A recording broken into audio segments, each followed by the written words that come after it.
Como muitos de vocês já sabem, ao longo dos anos, TOEFL foi uma obra nichada, mas não impediu de fóruns norte-americanos produzirem conteúdo sobre a obra. Muito foi comentado sobre personagens e o estilo na Shinkage, uma arte marcial verdadeiramente impressionante. Mas hoje, pela primeira vez, vocês verão um material que ramifica parte da história dessa arte marcial lendária. Então arrebentem o like e se preparem para serem os primeiros no ocidente a absorver essa informação. Mas antes, uma breve recapitulação. No vídeo anterior de TOEFL, Kiryu Miyazawa disse que faltava uma coisa para ele dominar: a maldição de Ju-On.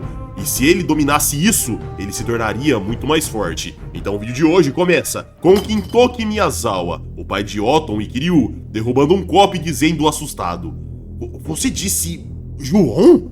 Kiryu realmente disse que queria dominar essa maldição?" Oton confirmava. Em seguida, a cena cortava para um templo na cidade, onde Kibo questionava: "Ô pai, o que é exatamente esse Ju-On? Mesmo quando há um terremoto, o vovô fica calmo, ele nem liga, fica brincando. Mas quando ouviu essa palavra Ju-On, ele mudou completamente de expressão."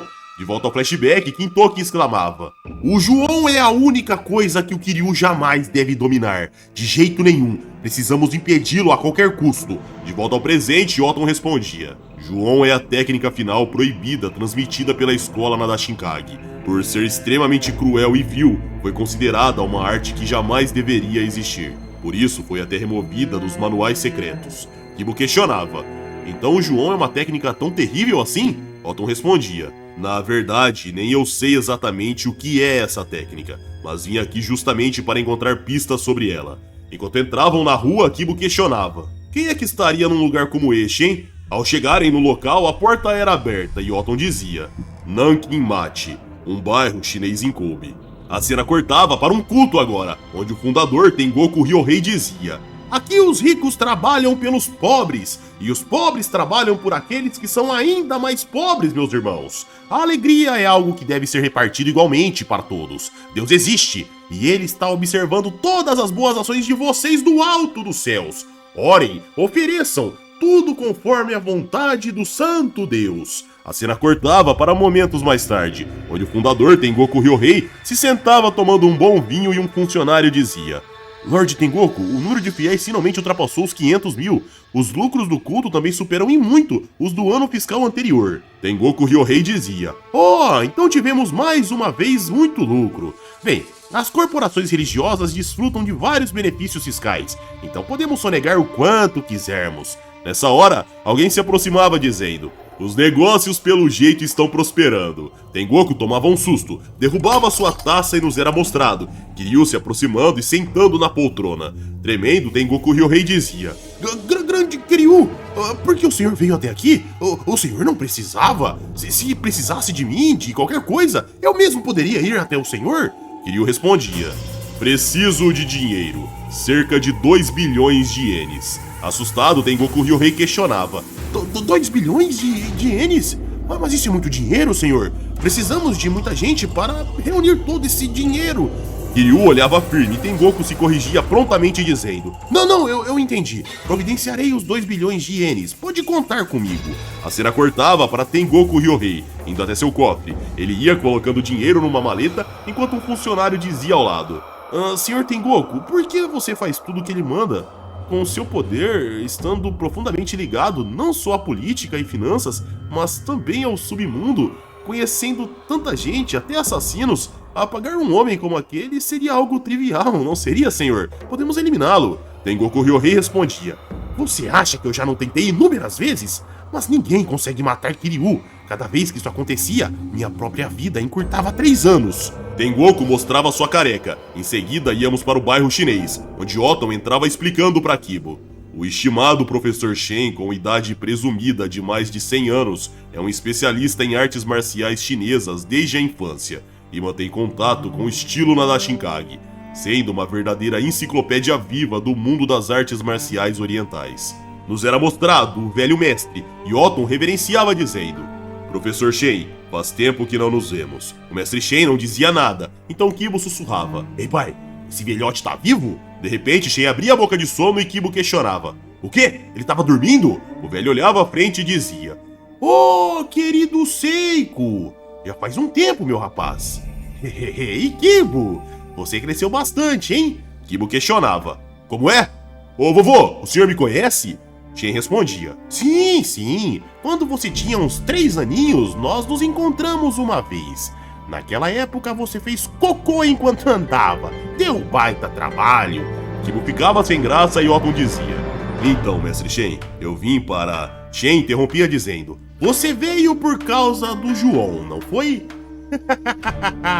Vivendo aqui há tanto tempo, todo tipo de rumor chega até mim. O Kiryu está tentando dominar o João, não é? Otton acenava com a cabeça e o velho mestre continuava. Isso é muito perigoso. É como entregar uma bomba nuclear nas mãos de um terrorista. Kibo questionava. Ô vovô, o que é exatamente esse João? É uma técnica assassina? Shen respondia. Seria bom se fosse só uma técnica assassina. O terrível, na verdade, é que ele não mata.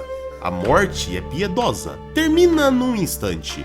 Mas o João faz você provar o sofrimento do inferno enquanto está vivo. Rouba as capacidades de movimento do corpo e provoca distúrbios mentais. E além disso, seus efeitos chegam até os descendentes.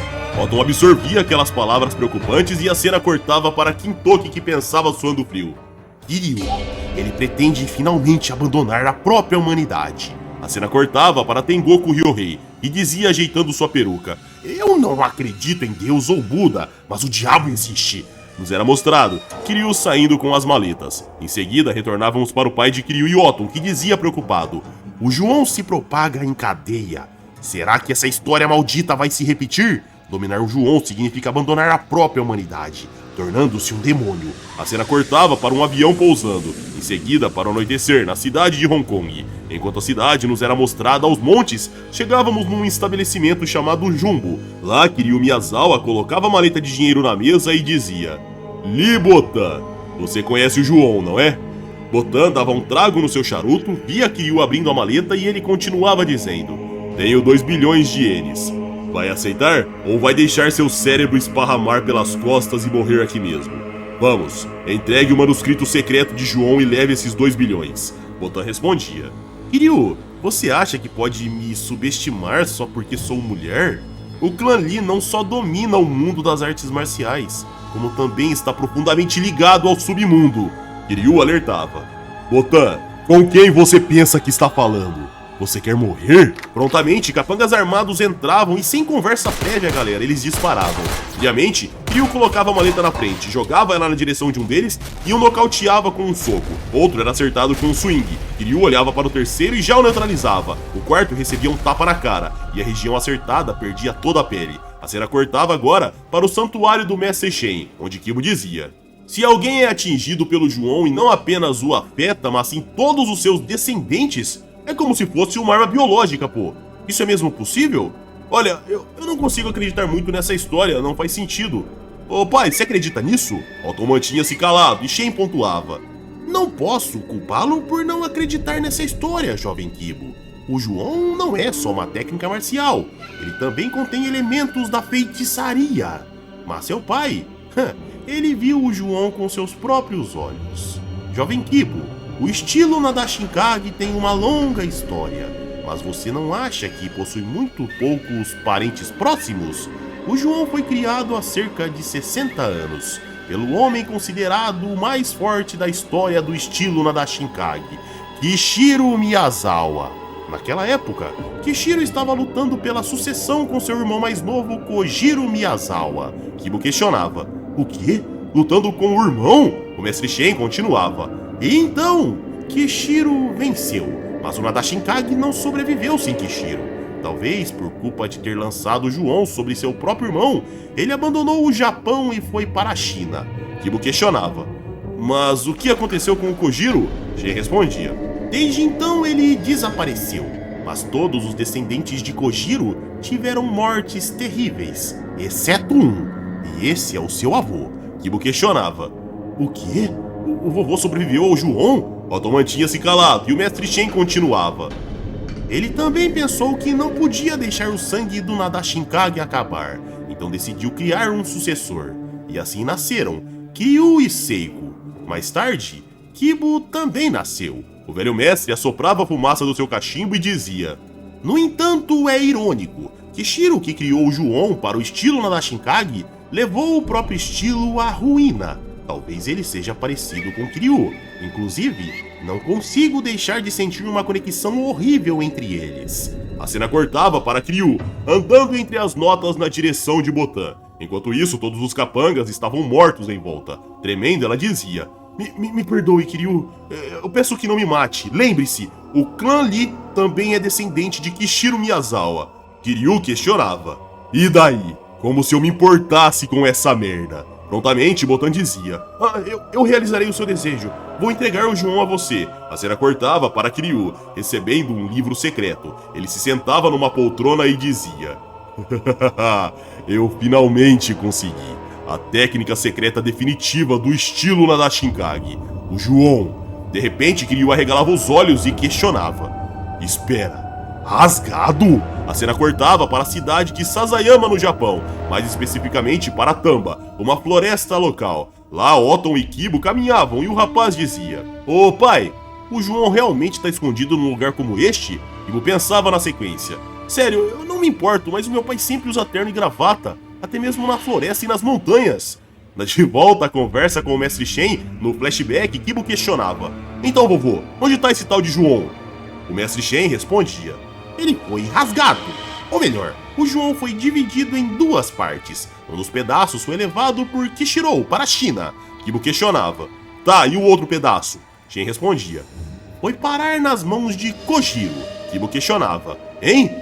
Mas por que foi dividido com o Kojiro, o perdedor? Shen respondia: Foi dado a ele como prova da luta. E depois, com a intenção de selá-lo para que nunca mais acontecesse uma luta tão horrível quanto aquela. Kibo questionava: Mas o Kojiro desapareceu depois disso, não foi? Então não tem como encontrar pistas desse cara. O mestre respondia: As montanhas de Tamba têm sido um campo de treinamento para o estilo Nadashinkage por gerações. É provável que Kojiro também esteja lá. E dessa forma, pessoal, com o passado sendo mergulhado cada vez mais no estilo Nadashinkage, o vídeo chega ao fim. Eu espero que vocês tenham curtido. Se sim, vocês já sabem, like para ajudar o canal, se inscrevam se não forem inscritos e caso queiram vídeos exclusivos, tornem-se membros do canal. Vale ressaltar que eu traduzi esse vídeo do japonês, então se tiver algum erro, eu peço desculpas de antemão.